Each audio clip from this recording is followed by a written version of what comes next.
and welcome to this different and special Fireside chat. I have with me Ajay Vij, who is the Senior Country Managing Director at Accenture India. Ajay, welcome. Thank you very much. It's good to meet you, Raghav. I've been looking forward to this. Likewise, it's a real pleasure.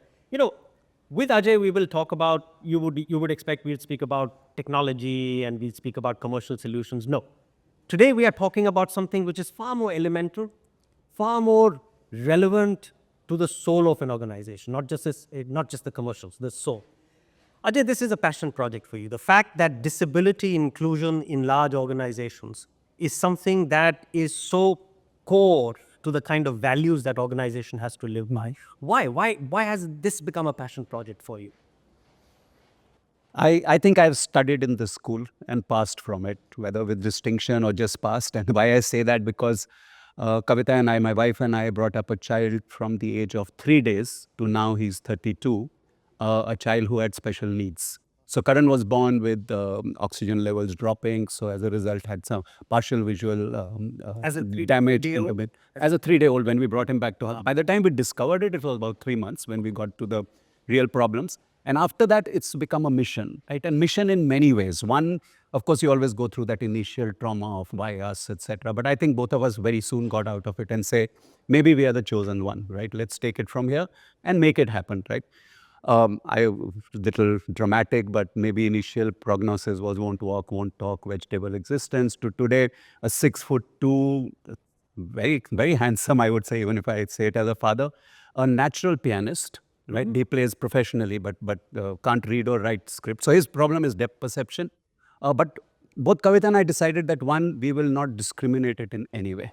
We will change whatever we need to change, but he should not feel the difference. So there was complete inclusion, right?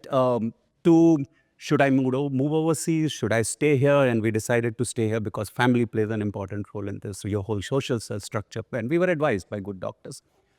Millions of challenges in it, but what came out was the strength to say that situations will always happen. What makes a difference is how you handle it. And I think that's what all leaders bring on table. That's what we as human beings. And by the way, the world comes together to make it happen if you're really determined to make something happen. And the biggest kudo to Karan himself, because they come with immense power.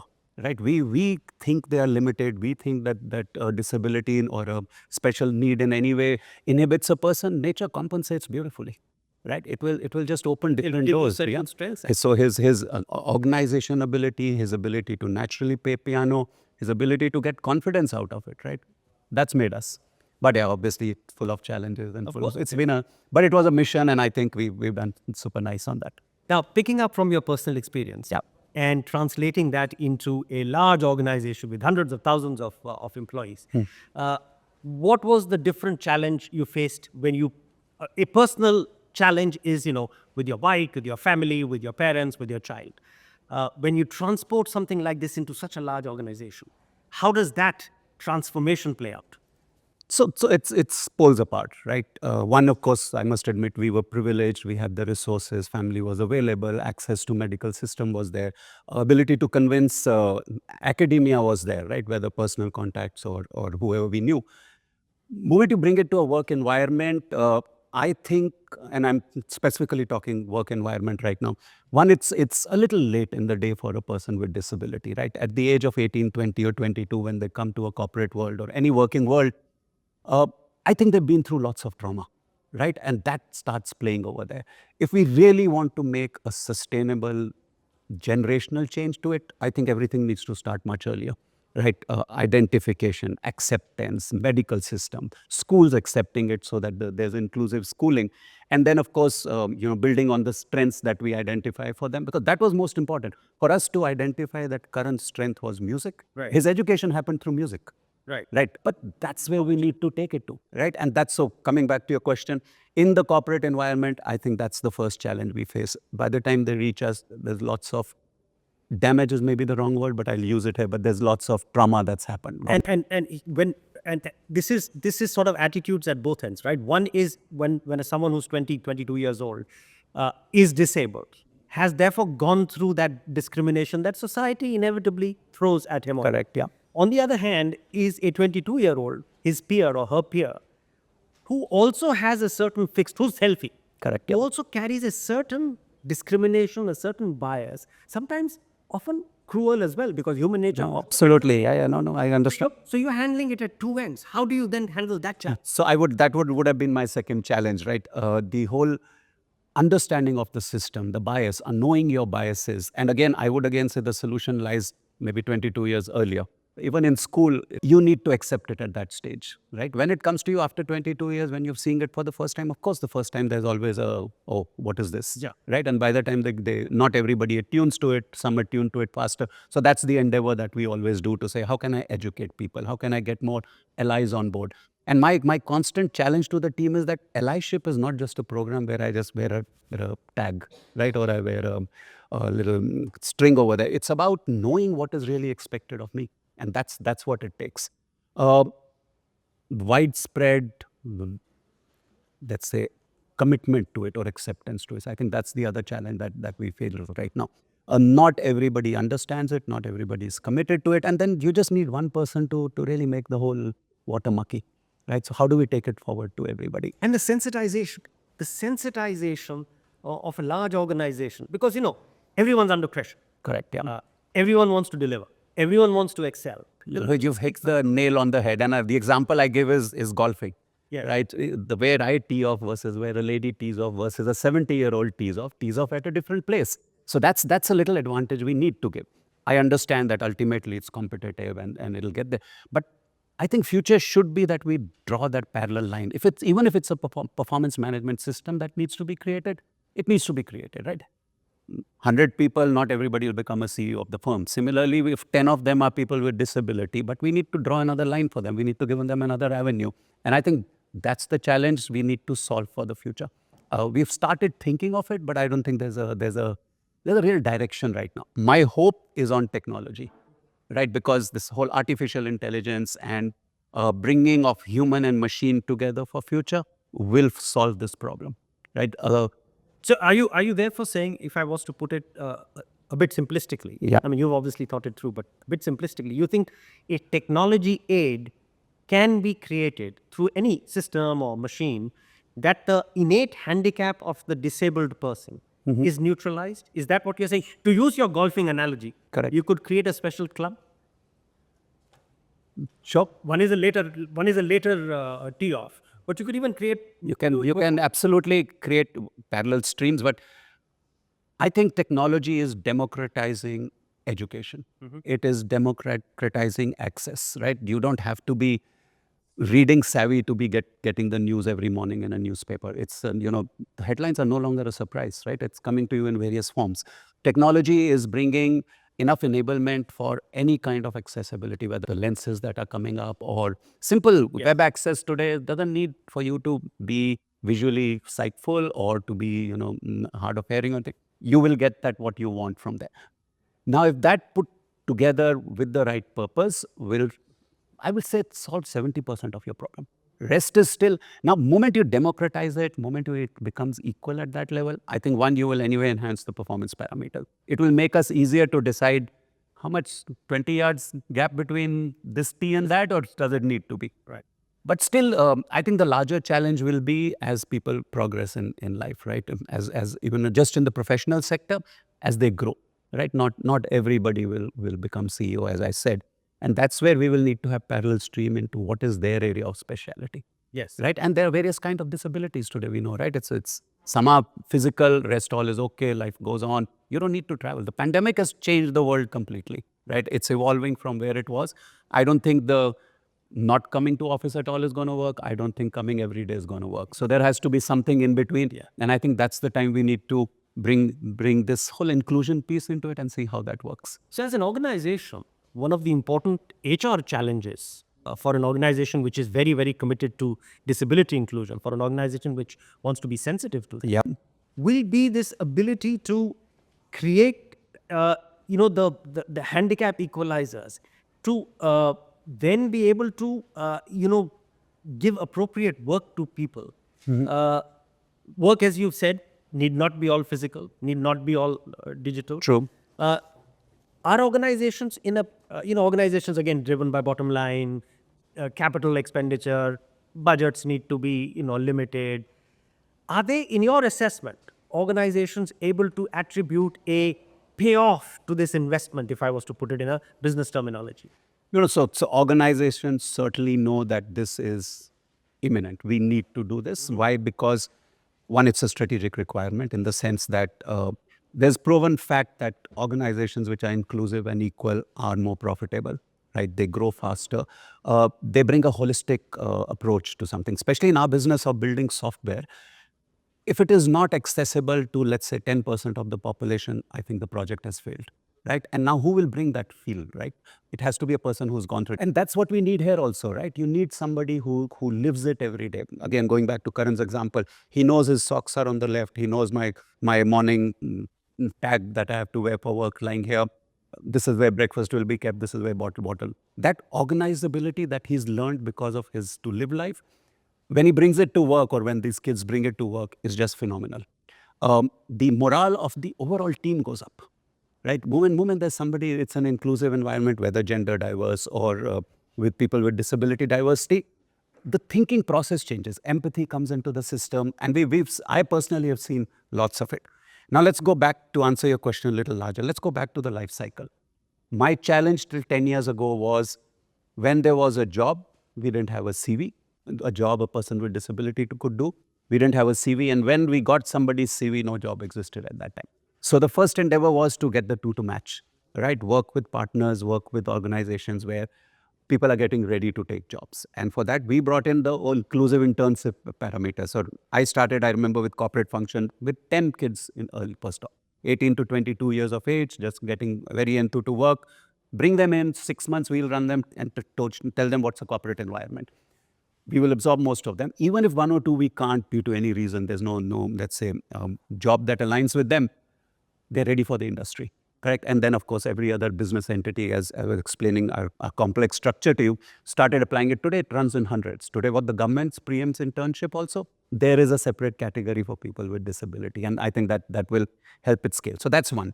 Two, when you brought them in, the ecosystem around you needs to know that they are in the system, right? And that's where allyship needs to come in. That's where the understanding of it. And by the way, I started from scratch. And even in spite of having brought Karan up, you just didn't know how to handle it, right? Your first thing was, how do you manage? Or try to reach out and help.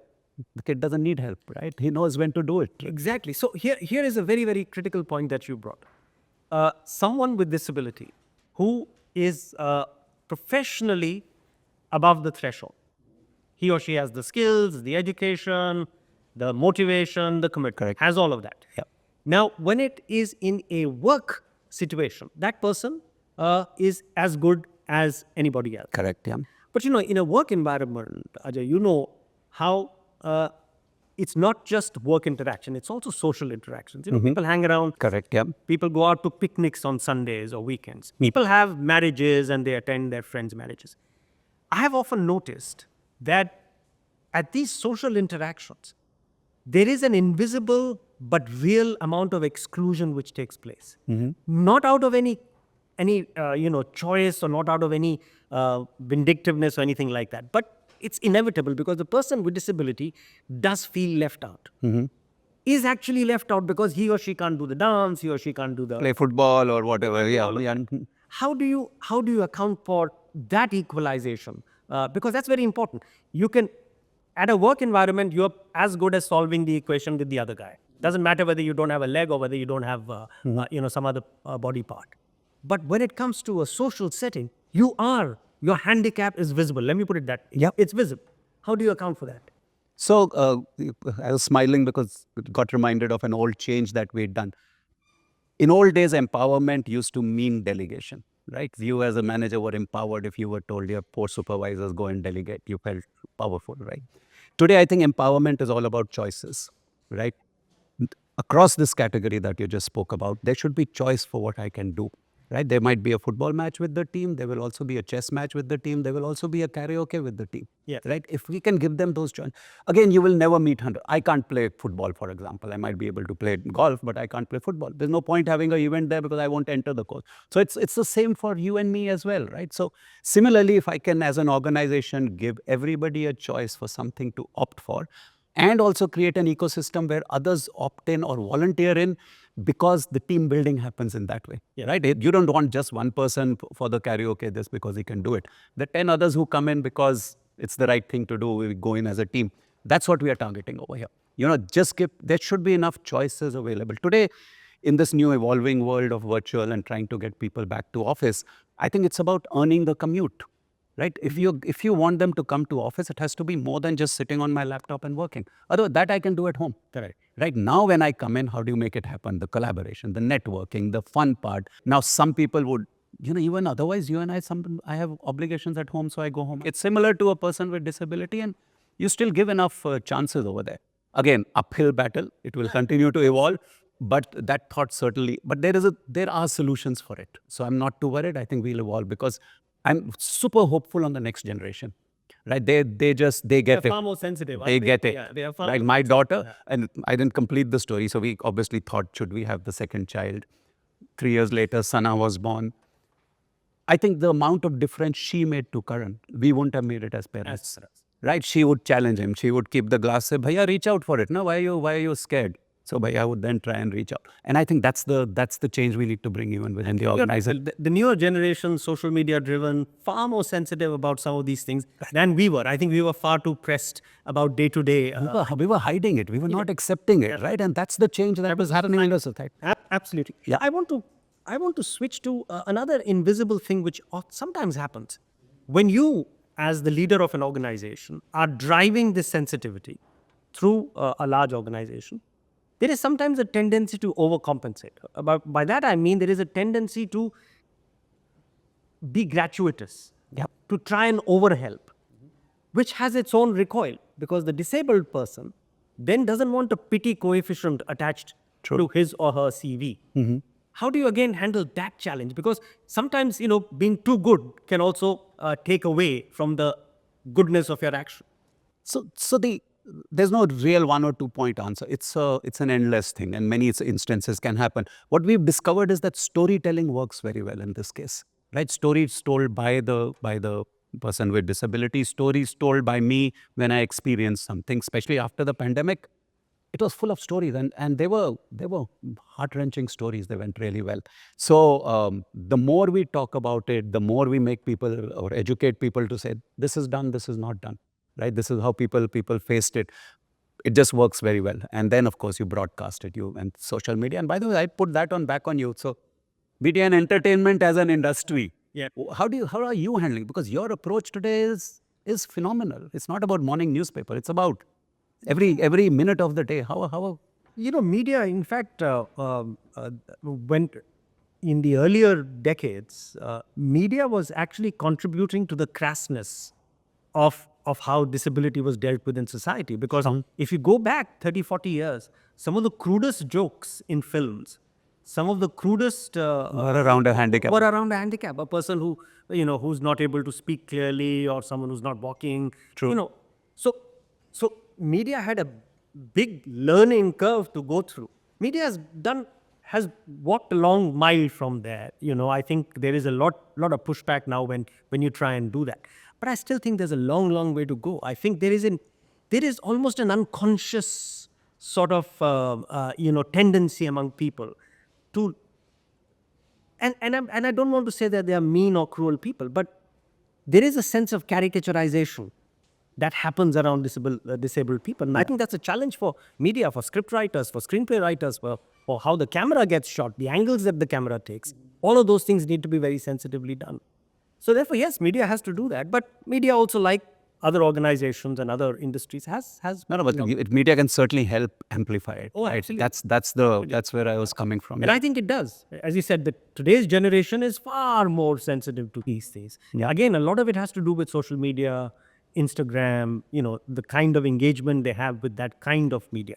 Because in the earlier times, there was so much of broadcast from one source to many. Correct. Now there is so much of the many happening. Everybody is a journalist. Everybody is a photographer. Exactly. But how do you get to the last person, right? 10 Indias in one India, right? We are talking about, or at least I'm talking about maybe less than 10% of India, right? The corporate world, metros, tier 2 cities, or emerging cities as we call them now. How do you get further down into the rural? Because this has to be collective lift, right? Absolutely. And as the word that you use, storytelling. Because a lot of media is about storytelling. Even news today is told as a story. Correct. And gets consumed much more if it's told as a story rather than, in a dull manner. And of course, fiction is story. Written scripts are stories. No, Sensitive is- humanity is storytelling, right? It's the same thing that you've said. Sensitivity, understanding that there is a special need here which needs to be acknowledged, which needs to be understood, which needs to be therefore be sensitive to. So I think it's a And the reach, right? You have to finally reach. And that's where media helps, I guess, big time. absolutely. Well, anything else that you think we should cover in this conversation? Because I think I think you did talk a bit about how it needs to start at school. Now, that's a fundamental change that has to be brought into our education system. Do you think enough of that is happening? Because that's something that will happen much more at the policy making level. So lots has happened, right? In the last 32 years, 35 years, 32 years that I have seen it, lots more schools are inclusive. There are not even separate sections now; they're in the same section, and very that's very heartening to see from where we came to what's happening today. But I think the education it will touch when there's acceptance from parents. Teachers will come around it. It has to be borne by the parents. They need to accept it and say, yes, at that time we'll call it child has a problem or is different and it needs to be dealt with differently. If we can cross that burden in our society, don't hide the child. Take it forward.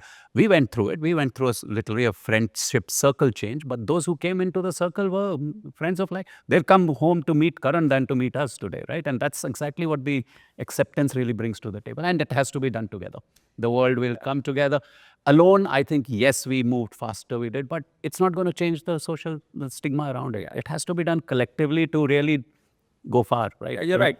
The change begins with the family, but then it has to permeate to society, because if society doesn't get rid of its sometimes invisible and sometimes very visible biases. And today, Karan is the biggest ambassador. If anybody else in the friend circle has similar problem, wants to reach out, he loves doing a session with them to say, "I'll tell you how to handle life." That's what you really need. Ajay, this has been a fascinating conversation. I love this too. It's really has been fascinating, and I wish you all the best. Thank you very What much. you are doing is really a noble endeavor to get this elemental, this soul building of an organization through. Thank you very The much. next time you're in Bangalore, I expect to see you. We'll walk you through this and show you live what really I happens. look forward. So every building of ours, by the way, has an accessibility center where not just the technologies, but even physical equipment is kept there for them to just come, try it out. What do you need, right? It's job on speakers. If you're hard of hearing, it's about, Fabulous. very different kind of softwares that you can use, and we pick it up, right? It's all the policies and benefits are around that. You should come. Yeah, A, come there, and B, maybe put some clips out. We should. We'll love to do. We'll love to put that. We'd to the love to public. amplify that. Yes, Sounds good. I'm going to talk to my team about that. Let's do that. Thanks, Raghav. Thank you so much. Thank you. Thank you for watching this.